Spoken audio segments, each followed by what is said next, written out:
నమస్తే, welcome to Andhraprabha. నేను Shishira. KGF సలార్తో పాన్ ఇండియా స్టార్ ఐడెంటిటీ తెచ్చుకున్న ప్రశాంత్ నీల్ తన ఫస్ట్ హీరో శ్రీమురళి కూడా ఆ రేంజ్ ఎలివేషన్ ఇచ్చేద్దామని బగీరాకు స్టోరీ ఇచ్చాడు.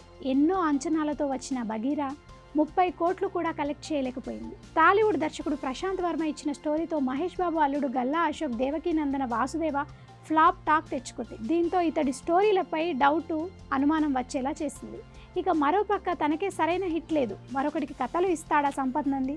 ఆగస్టులో రిలీజ్ అయిన సింబా మూవీకి కథ ఇస్తే డిజాస్టర్గా నిలిచింది. వీరు మాత్రమే కాదు, త్రివిక్రమ్, పూరి జగన్నాథ్, అనిల్ రావిపూరి కూడా డైరెక్టర్లుగా హిట్ అయ్యారు, రైటర్లుగా ఫెయిల్ అయ్యారు. సెలబ్రిటీ దర్శకుడిగా మారిన తర్వాత నితిన్కు చల్ మోహన్ రంగా స్టోరీ ఇచ్చాడు మాటల మాంత్రికుడు త్రివిక్రమ్. కానీ చాలు ఇక అన్నారు ఆడియన్స్.